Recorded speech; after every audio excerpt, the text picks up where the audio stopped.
Researchers estimate that up to 95% of everything you do each day isn't decided by your conscious mind.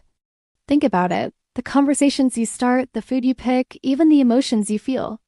Most aren't really you deciding. Try this right now. Cross your arms. Now switch the fold. Feel that discomfort? That's your subconscious template resisting change. It's like living inside a movie where you believe you're the writer. But an invisible script is already shaping every scene. Here's the unsettling part. Most people never realize this and spend their entire lives being written in instead of writing. Today, I'll take you deep into this hidden force, the subconscious mind. The mysterious engine deciding who you are, who you love, and why some goals keep failing even when you do everything right. And if you stay with me until the end, I'll share a 60-second bedtime practice to reprogram your subconscious. So let's begin with how this invisible script hijacks choices you believe are yours. Imagine your mind as a vast iceberg floating in the ocean. The small tip above the surface is your conscious mind, the thoughts you notice, the choices you think you are making. But beneath the water lies something massive, hidden from sight, the subconscious, silent, invisible. Yet it is what keeps the whole structure afloat. Without it, the iceberg would not even exist. The subconscious is not just a passive storage of memories. It is an operating code running in the background. Every fear you carry, every automatic reaction, every sudden gut feeling, they all rise from this hidden layer. It doesn't speak in words. It speaks in images, emotions, and habits. While your conscious mind holds just a few thoughts at a time, your subconscious scans and filters thousands of signals every second. Think about when you drive a familiar road. At some point, your attention drifts, and yet you still arrive safely. Your conscious mind was gone, but your subconscious took the wheel. Or when a song from childhood suddenly brings emotions you cannot explain. That is your subconscious unlocking doors you didn't even know were still there. Philosophers and mystics have tried to describe this hidden force for centuries. The Buddha said, "All that we are is the result of what we have thought."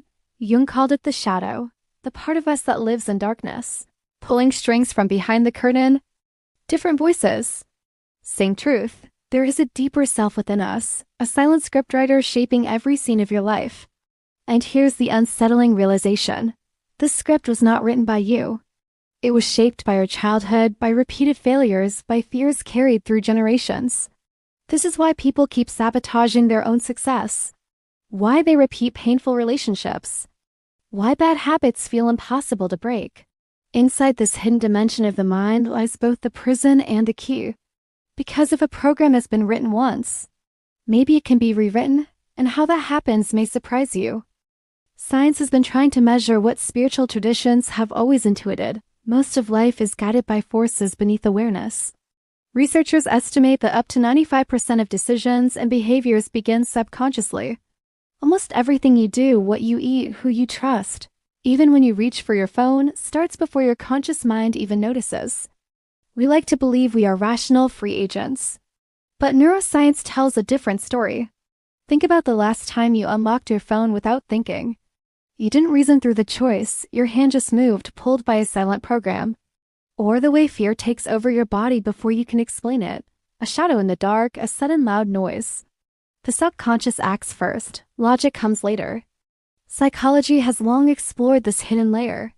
Freud called it a reservoir of desires and memories. Carl Jung went further, showing that the subconscious is not only personal but collective. Archetypes, symbols, and myths live inside all of us, guiding how we dream, love, and fear. When you dream of falling, of being chased, of opening secret doors, these are not random images. They are the language of the subconscious, speaking in metaphors instead of words. Modern neuroscience confirms this power. When you repeat thoughts or actions, the brain forges deeper pathways, like grooves carved into stone. This is neuroplasticity, the ability of the brain to rewire itself. Every time you tell yourself, "I'm not good enough," that circuit grows stronger. Every time you choose courage over fear, you carve a new one. Survivors of extreme suffering also discovered this truth. Viktor Frankl, imprisoned in concentration camps, wrote that even when everything is stripped away, one freedom remains, the freedom to choose meaning. That choice came not from the surface, but from the deep reservoirs of the subconscious, the hidden strength that carried him through impossible pain. Today, psychologists describe habits as loops: cue, routine, reward. Once installed, these loops run automatically. You don't decide to brush your teeth, you just do it. You don't decide to feel anxious at a certain sound, your body reacts before you can intervene. These are the fingerprints of the subconscious, pulling you along paths carved long ago. And here lies the paradox. What feels like fate is often just repetition. What feels like destiny is conditioning. Entire generations pass down fears, beliefs, and patterns as invisible heirlooms. Science and spirituality meet at the same conclusion. Neuroscience says your brain can be rewired. Jung says the shadow can be faced. Buddhism says what you think you become. Different voices, one truth. The hidden script can be changed. But if conditioning built the prison, what could build the key? We've seen how the subconscious can be both the prison and the engine of your life. But here's what most people never realize. Because it is shaped by repetition, it can also be reshaped. And the best time to access it is when the conscious guard finally lowers its defenses, right before you fall asleep. Every night, as you drift between wakefulness and dreams, your brain enters a state where it is more open to suggestion.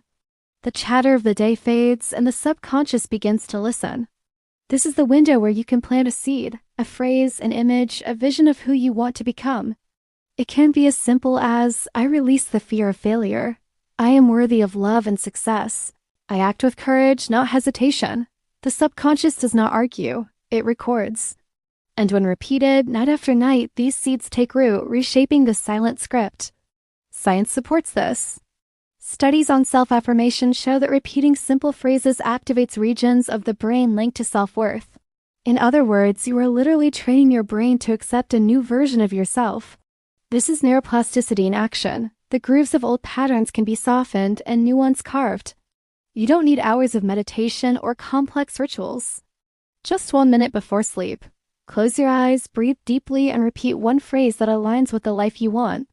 Picture it sinking into the darkness of your mind, like ink spreading through water. Pair it with a single image, yourself already living that truth. The more consistent the practice, the deeper the imprint. And remember, the subconscious does not distinguish between what is real and what is repeated. So if you don't program it, the world will. But if you do, if you take even 60 seconds each night to speak directly to your deeper self, you stop being a character in someone else's script. You become the author of your own. And this is only one doorway into the subconscious. Your subconscious is already shaping every choice, every habit, every silent decision. The question is, are you programming it or letting the world program it for you? If this message spoke to you, leave a comment. What is the one belief you'd rewrite tonight? And don't forget to subscribe, because this journey has just begun, and the next step is already waiting in the video ahead.